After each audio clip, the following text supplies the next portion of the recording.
हर हर महादेव। देवों का देव महादेव जी के चरण में प्रणाम करती हूँ, मेरा प्रणाम स्वीकार हो। माता गौरा पार्वती के चरण में प्रणाम करती हूँ, मेरा प्रणाम स्वीकार हो। गणपति ललनवा के चरण में प्रणाम करती हूँ, मेरा प्रणाम स्वीकार हो। सब देवी देवताओं के चरण में प्रणाम करती हूँ, मेरा प्रणाम स्वीकार हो। यूट्यूब के माध्यम से जो भी कथा कहानी सुन रहे हैं, मैं सबको प्रणाम करती हूँ, मेरा प्रणाम स्वीकार हो। छोटे को प्यार भरा आशीर्वाद देती हूँ, जो उनका घर में सुख शांति हो, हर मन्नतें पूरी हो, भगवान उसे सदैव रक्षा करें। धन्यवाद। गुरु भाई बहना, एक राजा थे और एक रानी थी। राजा रानी में प्यार था बहुत अच्छा, दोनों बड़े अच्छे से रहते थे। दोनों का समय खुशहाली जीवन बीत रहा था। राजा साहब का दो छोटे छोटे बच्चे थे, दो लड़का था। एक दिन अचानक रानी साहब बीमार पड़ गई और बीमार पड़ जाने के बाद रानी साहब इतना बेचैन हो गई कि उसका प्राण छटपट होने लगा। रानी साहब भगवान भोलेनाथ के भक्त थी। रानी साहब को लगने लगा कि अब हम भगवान के साथ चले जाएंगे, अब आज मेरा अब प्राण बचने का कोई उपाय नहीं। आज हम अंतिम सांस का गिनती ले रहे हैं। हाथ में कंगन पहरी हुई थी गुरु भाई बहना और गले में रुद्राक्ष का माला। 12 दाने का कंगन, 108 दाने का रुद्राक्ष का माला। गुरु भाई बहना, रानी साहब कहते हैं कि आज तो मेरा अंतिम गिनती हो रहा है, तो क्यों ना रुद्राक्ष का कंगन और गले का रुद्राक्ष का माला हम खोल के रख दें। अपने पति को हाथ में देकर कहती है कि हे पतिदेव जी, मेरे अर्थी के साथ इसे मत ले जाइएगा, इसे रख दीजिएगा, क्योंकि मेरा रुद्राक्ष का माला और मेरा रुद्राक्ष का कंगन घर में मेरा बेटा का रक्षा करेगा। गुरु भाई बहना, रानी ये भी बोली कि हे स्वामीनाथ, हम तो जा रहे हैं आपके संग छोड़कर, लेकिन आप मेरा बेटा को कभी अकेले मत रहने दीजिएगा, आप ब्याह कर लीजिएगा। मेरा बेटा छोटा है, अपने माँ को माँ स्वीकार कर लेगी, सौतेली माँ को कर लेगा, नहीं जान पाएगा कि ये मेरा सौतेली माँ है। गुरु भाई बहना, बेचारी रानी इतना कहते ही अपना दम तोड़ दी। राजा साहब उसको मरने पे बहुत रोए, दोनों बच्चे भी बिलख बिलख के रोया। इतना रोया कि सबको दया आ गया, लेकिन होनी को कौन टालता है। जो होने वाला रहता है गुरु भाई बहना, वो तो होके ही रहता है। भगवान अपना पे क्लेम नहीं लेते हैं, भगवान तो बस बहाना लगा देते हैं कि अरे चलते चलते रास्ता में ठेस लग गया तो गिर गया, छत पर से गिर गया, एक्सीडेंट हो गया, कोई बहाना लगा देते हैं, बीमार पड़ गया। लेकिन ये तो सब भगवान का करनी होता है। रानी बेचारी इस दुनिया से चल बसी। गुरु भाई बहना, रानी साहब के मरने के बाद जब 13वीं हो गया, लोग कहने लगे कि राजा साहब साल समझ जल जाए तो आप ब्याह कर लीजिए। राजा साहब कहते हैं कि हाँ, मेरा पत्नी ने भी वचन दी थी कि आप ब्याह कर लीजिएगा। राजा साहब के मंत्री एक अच्छी लड़की के तलाश में लग गए और एक अच्छी लड़की ढूंढने लगे। एक सुंदर लड़की देखकर गुरु भाई बहना, सूरतिया तो सब देखते हैं, लेकिन अंदर को मूर्तिया कौन देखते हैं। देखने में सुंदर सब कोई, कहते हैं कि बहुत सुंदर है, अंदर से क्या है उसका कोई नहीं जानते। खेत में तो ईख रोपाया जाता है लेकिन उसमें गुड़ देकर नहीं, सब तो हरा भरा सुंदर दिखता है लेकिन कोई मीठा नहीं लगता है। कोई हद से ज़्यादा मीठा होता है, कोई मुलायम होता है, कोई बहुत कड़ा लगता है। बस वही प्रकार के लोग भी होते हैं। गुरु भाई बहना, राजा साहब तो ब्याह कर लिए, राजा का दुल्हन आ गई, राजा का दुल्हन आ गई। राजा अपने बच्चे को सौंप दिए और कहने लगे कि देखो मैं तो ब्याह अपना दोनों संतान के लिए किया हूं, इसको देखभाल करना। रानी कहती है कि हाँ साहब, मुझे भी पता था कि मेरा पहले से 2 पुत्र है, इसे तो इतना अच्छा से रखेंगे कि दुनिया देखेगा।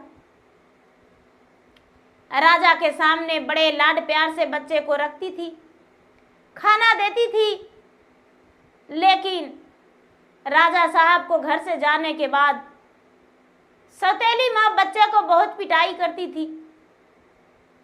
बच्चा कहता था कि माँ तू अच्छी नहीं हो, माँ तो मेरा कभी मारती ही नहीं थी, तू मुझे पिटाई करती हो बात बात पे। धीरे धीरे वक्त बीत रहा था, 1 साल बीता। गुरु भाई बहना, प्रतिदिन ये माँ के कंगन को पूजा करता था, माँ के कंगन पे गंगा जल छिड़कता था और कहता था कि ये मेरा माँ का कंगन है, मेरे माँ का रुद्राक्ष का माला है। मेरा माँ ने पिताजी से बोली है कि कंगन को संभाल कर रखना, मैंने सुन लिया था। एक दिन का बात है गुरु भाई बहना कि दोनों जो बच्चा खेल रहा था तो सौतेली माँ कहती है कि बेटा,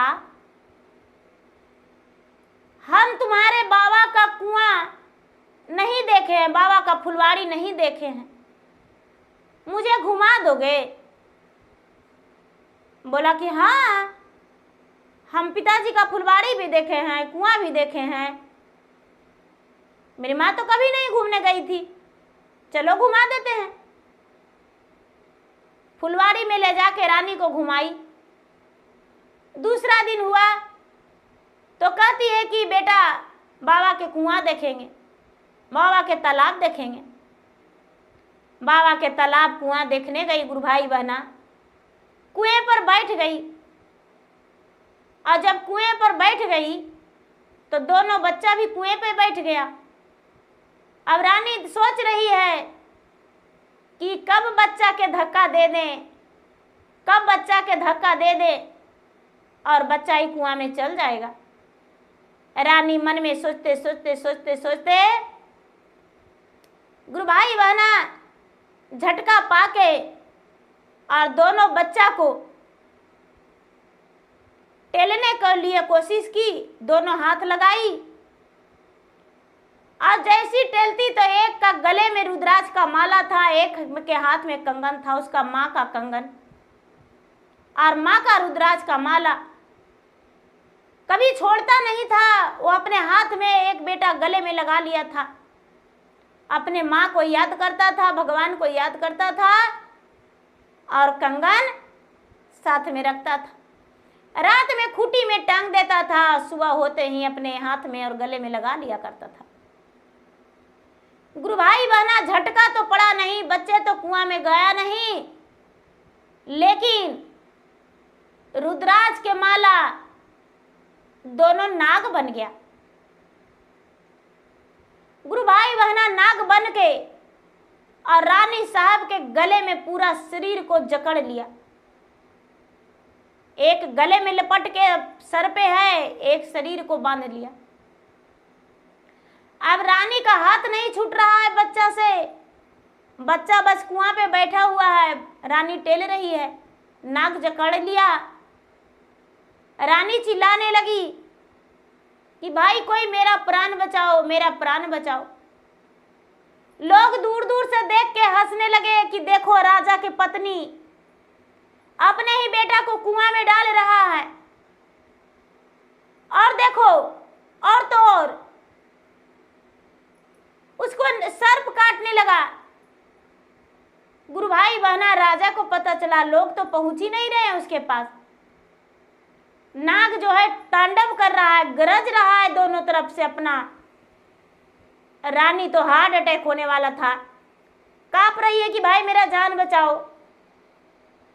बच्चा दोनों ठठा ठठा के हंस रहा है। राजा को पता चला, राजा साहब अपने रानी को बचाने के लिए मंत्री के साथ गए।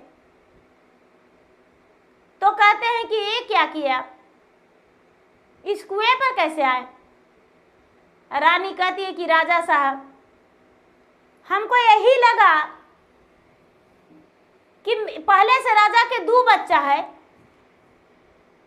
और बच्चा ही रहेगा,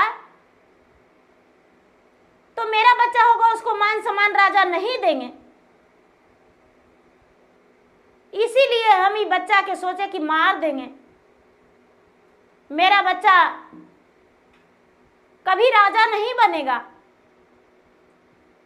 और सारा दिन तो इसी को मानेंगे राजा साहब, इसीलिए इस बच्चा को हम मारना चाहें। राजा साहब कहते हैं कि हे भगवान, आपको इतना ही ईर्ष्या था, इतना ही जलस था, तो मुझसे ब्याह क्यों की थी। गुरु भाई बहना नागराज को कहते हैं कि हे नागराज, आपका सदा आभारी रहेंगे हम। सारा दिन आपको पूजा करेंगे, नाग पंचमी के दिन आपको हम दूध पिलाएंगे, दूध लावा खिलाएंगे। मेरा बच्चा को आप बचा लिए, लेकिन रानी का प्राण बकस दीजिए। नागराज जो थे एक छोटा छोटा रुद्राज के एक कंगन बन गए, एक गले का हार। सारा लोग देख के चकित हो गए।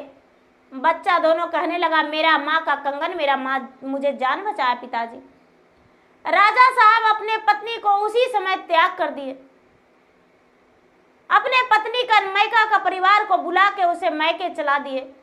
दोनों बच्चे को लेकर अपना राजमहल आ गए और राजमहल आकर दोनों बच्चे को अपने ही हाथों से भोजन बनाते थे और बच्चे को खिलाते थे। बच्चे को पढ़ाई लिखाई करवाने लगे राजा साहब। राजा साहब ही माता और राजा साहब ही पिता बन गए।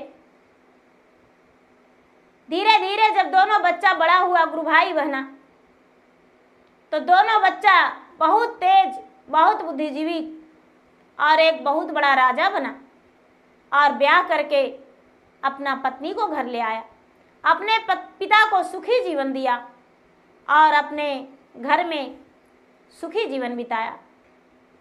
तो गुरु भाई बहना, सौतेली माँ क्या होती है? क्या ऐसा करना चाहिए? नहीं करना चाहिए। हर हर महादेव, घर घर महादेव।